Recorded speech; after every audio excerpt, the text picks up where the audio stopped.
அவரினுடைய ரூஹு பிரிந்தது என்று சஹீஹுல் புகாரியில் பதிவு செய்யப்படும். 40 வருடம் முடிந்து விடுகிறது. உங்கள் வீடுகளுக்கு சென்று சூரா பக்கராவை படித்து பாருங்கள். இவர்களினுடைய துரோகத்தை குர்ஆன் எவ்வளவு நேர்த்தியாக பதிவு செய்யும். இப்பொழுது அல்லாஹ் இனி ஒரு இறை தூதரை அந்த யூதர்களுக்கு அனுப்பி அல்லாஹ் அவர்களை மன்னித்து, அல்லாஹ் வாக்கு கொடுப்பவன், வாக்கு லா தப்தீல லிகலிமாத்தில், அல்லாஹ் வாக்கு மாற மாட்டான். வஅதல்லாஹ் லா யுக்லிஃபுல்லாஹுல் மிஆத். 40 வருடம் நீங்கள் சாபம், 40 வருடம் முடிகிறது. இனி ஒரு இறை தூதரை அனுப்பி அல்லாஹ் சொன்னான், வாருங்கள் நாம் பலஸ்தீனுக்குள்ளாக நுழையலாம்.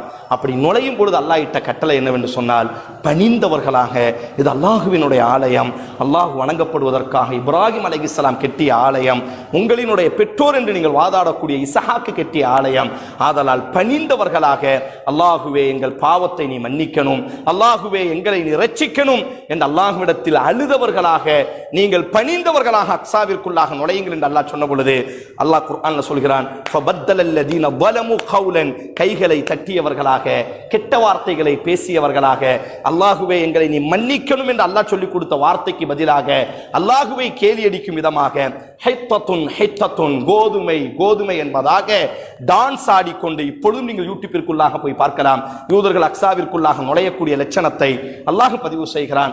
அன்றும் அப்படித்தான் அல்லாஹுவினுடைய ஆலயத்தை இழிவுபடுத்தியவர்களாக உள்ளே நுழைந்தார்கள். ஆனாலும் அல்லாஹ் அவர்களை பொறுத்து கொடுத்தான். இவர்கள் இன்று மாறுவார்கள், நாளை மாறுவார்கள் என்று அல்லாஹ் பொறுத்து கொடுத்தான். அல்லாஹ் பல்வேறு இறை தூதர்களை அந்த சமூகத்திற்கு அனுப்பும் பொழுது அந்த சமுதாயத்தினுடைய குறைகளை, அந்த சமூகம், அந்த இனத்தை சார்ந்தவர்கள், மற்ற இறை தூதர்களை, மற்ற இனத்தை சார்ந்தவர்களை அல்லாஹ் இறை தூதர்களாக அவர்களுக்கு அனுப்பவில்லை.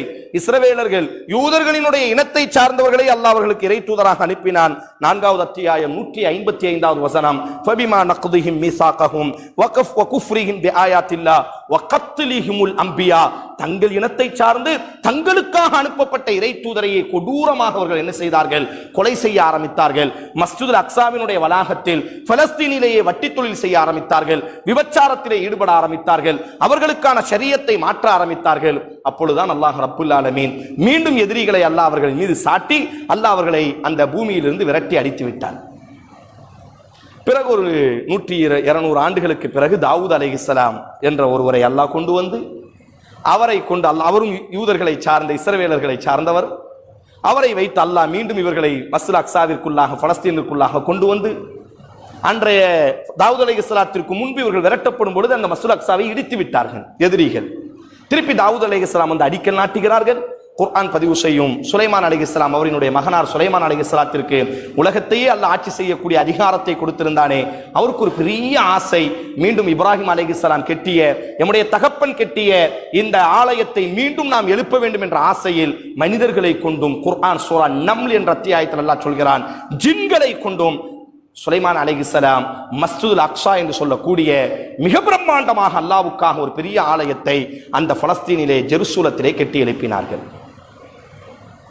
கிறிஸ்து பிறந்ததிலிருந்து ஒரு 70 ஆண்டு காலம், கிபி 70 என்று சொல்வார்கள். உங்கள் வீடுகளுக்கு சென்று வரலாறை படித்து பாருங்கள். கிறிஸ்து இயேசு அலைஹிஸ்ஸலாம், ஜீசஸ், இதே யூத சமூகத்தை சார்ந்தவர். அவர்களுக்கு இறை தூதராக அனுப்பப்பட்ட பொழுது குர்ஆன் சொல்கிறது பாருங்கள், அவரை பற்றி சொன்னார்கள், ஒரு விபச்சாரியின் மகன், மரியம் ஒரு விபச்சாரி. மஅதல்லாஹ், என்ன தைரியம்! கிறிஸ்தவ உலகம், யூதர்களுக்கு இன்றைக்கு ஐரோப்பிய உலகம் யூதர்களுக்கு இன்றைக்கு அவர்களினுடைய ஆதரவை கொடுத்துக் கொண்டிருக்கிறது. ஆனால் அதே கிறிஸ்தவர்களை பார்த்து யூதர்கள் சொன்ன வார்த்தை விபச்சாரியினுடைய மகன் ஜீசஸ் என்பதால் இன்றும் அதைத்தான் சொல்லிக் கொண்டிருக்கிறார்கள். நாமாவது இயேசு அலைஹிஸ்ஸலாம், ஈசா அலைஹிஸ்ஸலாத்தை எம்முடைய இறை தூதர், எம்முடைய உயிரை விட மேன்மையானவர். முஹம்மது ஸல்லல்லாஹு அலைஹி வஸல்லம் எங்களுக்கு எப்படி இறை தூதரோ அதே போன்று இயேசு அலைஹிஸ்ஸலாம், ஈசா அலைஹிஸ்ஸலாம் நம்முடைய இறை தூதர் என்று நாம் சொல்கிறோம். ஒருவர் ஈசாவை மறுத்தால் அவர் முஸ்லிமே இல்லை என்பதாக நாம் சொல்கிறோம். ஆனால் யூதர்கள் சொன்னார்கள், இயேசு அலைஹிஸ்ஸலாம், ஈசா அலைஹிஸ்ஸலாம் பிறக்கும் பொழுது மரியம் ஒரு விபச்சாரி, மரியமுக்கு பிறந்த ஜீசஸும் ஒரு விபச்சாரன் என்பதாக சொன்னார்கள். இன்றும் சொல்லுகிறார்கள். இன்றும் அவர்களினுடைய நம்பிக்கை ஈசா அலைஹிஸ்ஸலாத்தை பற்றி அந்த நம்பிக்கை தான். கிபி 70 ரோமர்களினுடைய கை ஓங்குகிறது. இவர்கள் அட்டூழியம் செய்கிறார்கள். ரோமர்கள் இவர்களுக்கு அட்டூழியம் செய்வது, இவர்கள் ரோமர்களுக்கு அட்டூழியம் செய்வது. கடைசியாக ரோமர்கள் பார்த்து இவர்களை குறிவைத்து கொலை செய்தார்கள். இவர்களை எங்கெல்லாம் இன்றைக்கு எந்த ஐரோப்பிய உலகமெல்லாம் யூதர்களுக்காக இன்றைக்கு வாதாடுகிறார்களோ இதே ஐரோப்பிய உலகம்தான். வரலாறு ஒன்றும் மறைந்து போகவில்லையே, வரலாறு ஒன்றும் இருட்டிலே எழுதப்பட்டதில்லையே, இன்றும் வரலாறு பாதுகாக்கப்பட்டுக் கொண்டிருக்கிறது. இதே ஐரோப்பிய உலகம்தான் தேடி தேடி யூதர்களை கொலை செய்தார்கள்.